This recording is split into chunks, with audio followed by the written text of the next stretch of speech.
Hello, I'm Matthew Mitchell, Hello. crude freight reporter at Argus Media, and this is the Way to Freight podcast.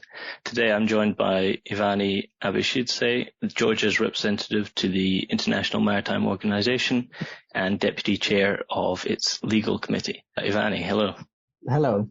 I just wanted to get started by asking you to tell me a bit about the IMO's work and your work on the legal committee. First of all, thank you for your interest towards the subject of that we identified jointly with our colleagues from other media. But the IMO as an international organization is the UN body that is dealing mainly with the global maritime affairs. And I am representing Georgia on various committees and subcommittees that IMO has as a representative of the member state, sometimes heading the delegation, sometimes as a member of delegation. And also, already for 2 years, I was elected as a vice chair of the legal committee. So what we are mainly doing is to ensure that international legal framework is maintained for the international maritime community for the shipping worldwide, and that the legal and regulatory framework mainly for the limitation of liability and all those issues that affect in this case the registration of ships is adhered to. And this is basically what we are doing within the IMO Legal Committee. There are the other committees and subcommittees that are working there. But of course, I'm representing Georgia in the Legal Committee. Therefore, I can talk what Georgia obviously does for the work of the Legal Committee and what are the priorities that we identify as a member state for the organization in general. Okay, great. Thanks. So you referenced there at the start the kind of issue we were discussing it was 10 tankers that had achieved sort of fraudulent registration via companies in Georgia that Argus covered this. I was wondering if you could just talk us through that case a bit. Yes, we closely follow, of course, as a maritime regulator of Georgia, what the development is around the globe in the press, in the media. That involves the name Georgia, and obviously during considering the worldwide application of and worldwide nature of shipping, it is most appropriate that the maritime administration of the country does so. So in this case, we identified when the media covered, in this case, the Lloyd's List and you also, the number of ships that were fraudulently using their connection to Georgia. And this was the situation when the tankers that have been identified to link to particular flag states, I don't want to simply name them here for political reasons, but were affiliated to, let's say, the substandard registries and the flags of conveniences have been using their fraudulent connection to Georgia to say that they've been maintaining their links to particular ships or maintaining their technical management from Georgia that they have incorporated in Georgia. And our investigation and our joint investigation with the Lloyd's List also have produced the result that those ships were never, ever registered in Georgia or had any direct link. And we have also communicated with the Ministry of Justice of Georgia, which is responsible for the incorporation of companies to Georgia's jurisdiction. And we have an official response that none of those companies have ever been registered in Georgia. And this is something that we found out, and we have been thankful to international media that such cases are investigated, and then obviously it needs to be reacted upon by the member states. So here we can see what is the legal framework where we are in right now, and this is the framework is of course how we can identify these companies. And to identify these companies and particular ships, as everybody knows in the shipping, is the IMO number. And International Maritime Organization is a framework adopted by the member states and with the work of the member states that is there. And this identification number, the unique identification number, was predominantly used based on the documents that were produced also fraudulently in Georgia's case, that they have been incorporated here. And when we approached the IHS market, which is S&P, that they're doing the IMO number scheme on behalf of IMO and the member states, they have been instrumental in reacting to our request to delink those companies from Georgia, because there's no connection, because our investigation went as far as going on to particular addresses to see whether okay, we might get a wrong name in the registry. Okay, let's go to the particular addresses and see whether they exist here. So they have not been here, and they have never been in those particular addresses that they were indicating. So their use of the international system was fraudulent, and the IHS market had provided us with all the help that was necessary to deal with this situation and to delink all those companies. And we would like to urge, especially the flag states that have been, in this case, legally giving them the rights to fly the particular flags, but the due diligence is to be carried out while checking the documents, the underlying documents before the registration, because it's absolutely crucial that we prevent such cases from happening. And within the IMO and within the legal committee, the IMO has established, as member states have established a working group on the fraudulent registration of ships, because this has been another disease that have been crippling the international maritime community. We have been seeing the registries that have been emerging, and they have never had any legal links to the particular flags that they have been claiming. And also, for example, the Micronesia case that has denounced its any links to these registries. And those are the registries which are existing on the paper, so they never do an actual work. And but these kind of schemes is something that we as member states have to expose and have to talk about it globally in order to prevent these things from happening. And it is not, so to say, the particular name or blame game here, but we're talking here about the responsibility of us as member states to find out these things and to fight them. Because it's not the job of, let's say, the IMO to or International Maritime Organization, which is us collectively, to go there and check. It's us, the member states, who have to do that due diligence before making a decision on the registration of ships. So global regime can never be, let's say, ideal without any gaps in it. There will always be gaps. The point here, what we are trying to make is that we have to be more responsible as flag states and to see and check what are the practices affiliated to us as flag states. And in this case, when we found out that there was this connection, it took us just really a day to debunk whole scheme there. And this is something that we want to see in other cases too. Are you discovering a lot of these issues? I mean, how widespread do you feel the problem of these fraudulent registrations is? Well, we have seen that when the first case burst a couple of years ago, then the second case came along, then the third case came along, and the fourth came along. And sometimes those were larger schemes involving a whole registry. Sometimes there were particular fake registrations, fraudulent registrations. In some cases, there we had fraudulent ships documentation. In some cases, so there are the various scenarios involved in it. So what we are really trying to do is to create a legal framework, international legal framework, where we will define what is a fraudulent registration of ships. And IMO and the legal committee have been doing an excellent job on this, because this is not only the point of evading sanctions here, because this is just one point of larger picture. There we have any other illegal businesses that might be affiliated to it. Yeah, so we have illegal migration, which might happen. We have the migrant smuggling. We have the drug trafficking and everything that might be connected to it. So what we have to do is to create a framework where we'll define what is a fraudulent registration of ships, what is a fraudulent certificates, and then also if we find out that there are any other types of developments, to create awareness around them and to try to deal with them legally, on a global level. And here is important that we are going to inform the legal committee and member states officially about the scheme that we have encountered, and to start work on yet another output that would also give let's say the legal framework to what we are witnessing right now. How widespread it is? Well, we saw the Georgia's case. We had 10 tankers that were claiming that they were here, but they were never here. And in the case of those 10 tankers, were they sort of confirmed to be involved more in transport of sanctioned cargoes? It's rather that case? Yeah.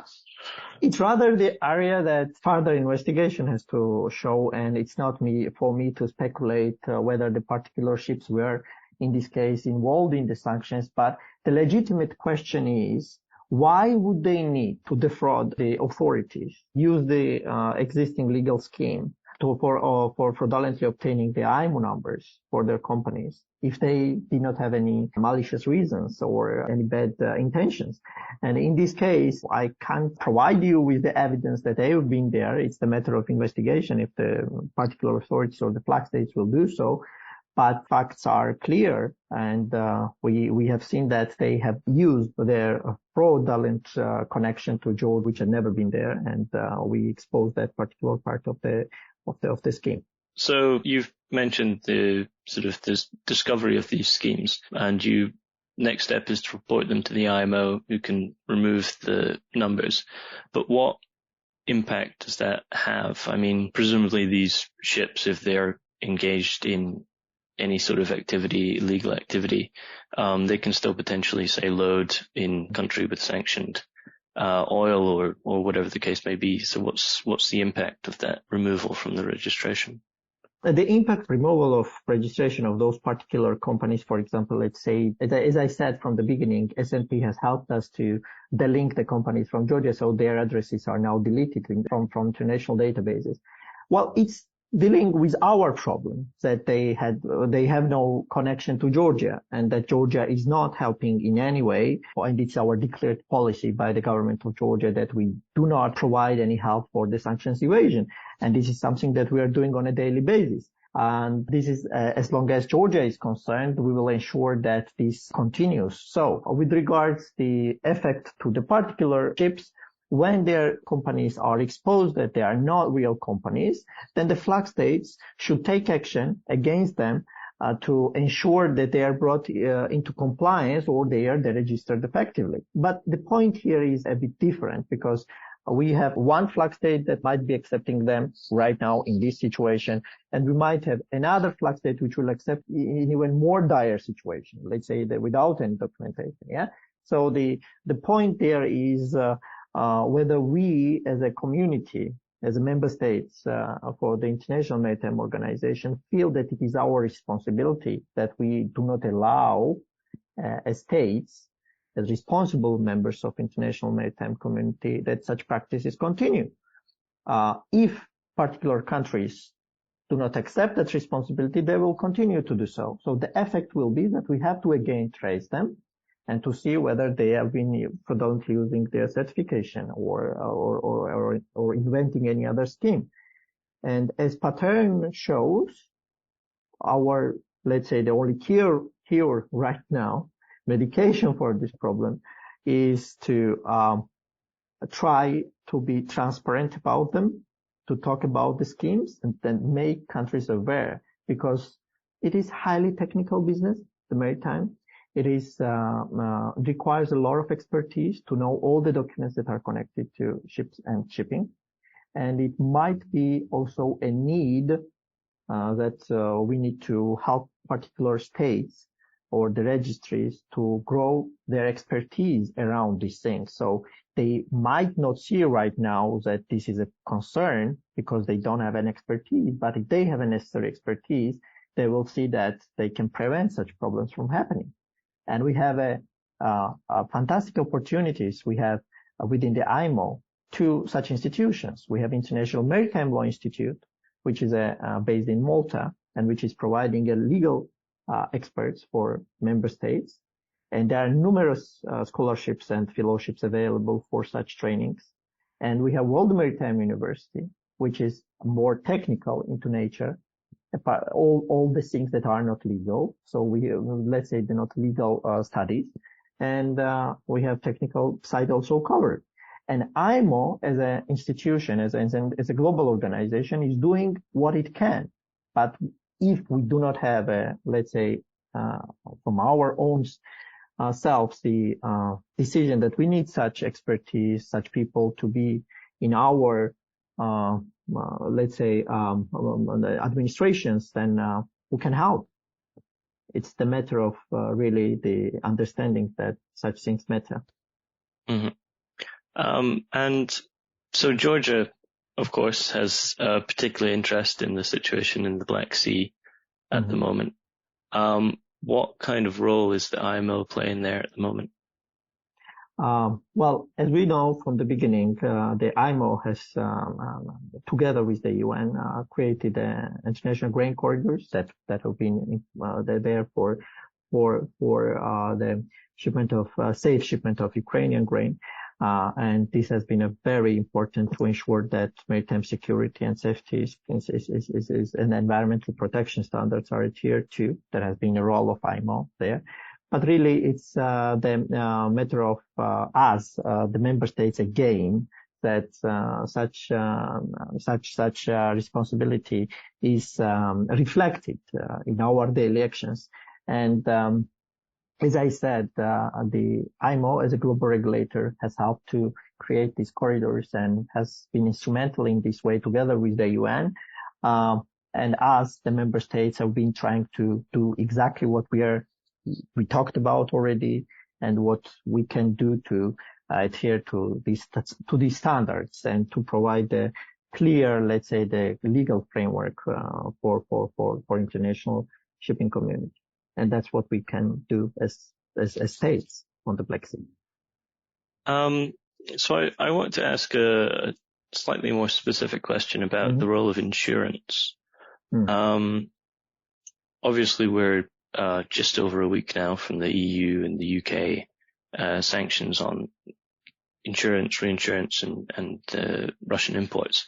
And I wanted to kind of know what role Georgia, as well as the IMO, is being played in those particular sanctions, and especially on insurance, and what threat potentially that plays to Georgia or to security generally in the Black Sea, if you have a rise in uninsured vessels.